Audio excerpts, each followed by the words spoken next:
Pikworo is a small area of land in the Nania suburb of Paga. The name Pikworo in the Kasem language simply means a lot of rocks, and it was so named obviously because of the rocky, hilly nature of the area. The history has it that in the early 18th century, this place was a thick forest and tampered with by humans, until one day a strange man showed up and mingled with the locals. He pretended to be offering help to people who wanted to travel abroad to work with white people. Pikworo was allocated to this man because he wanted a place to stay. It turned out he was a slave capturer. Around 1704, a young man who was a black man came and settled here, and he was not willing to tell much about himself to the people who were living in the village as at that time. So the people gave him a name in Kasem, Bagao, meaning a bushman. And this man, according to the history, he could speak so many local languages. He was physically and spiritually strong, and he was having weapons which were given to him by the white people.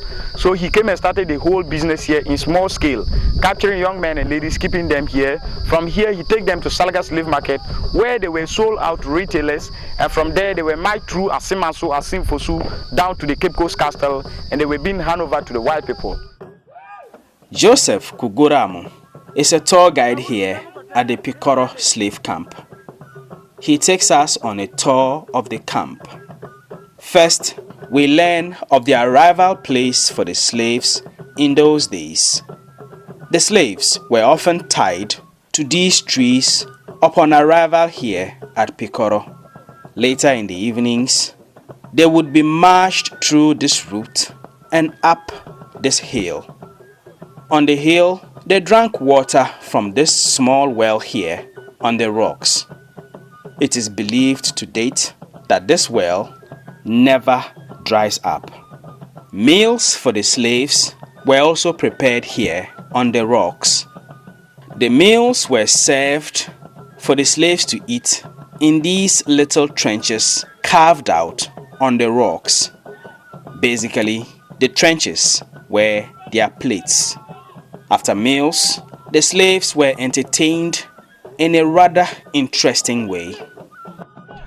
Over here, slaves were brought anytime they finished their supper in the evening to this place. It was compulsory for them to be entertained to make them reduce the emotional stresses they were passing through.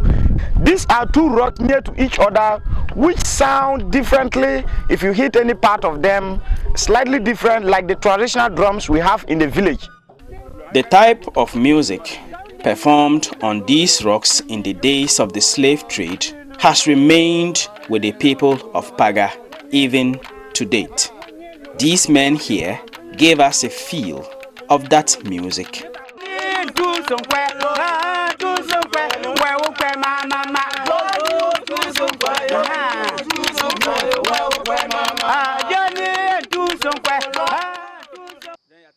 We are also shown this rock, which was used as a watchtower by the slave masters to look out for slave raiders or any of the slaves that were trying to escape.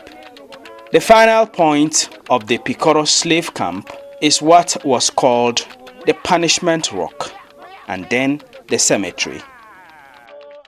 As the slaves were very tall and they were giants, their legs could be down here fully. Then their hands would be behind them.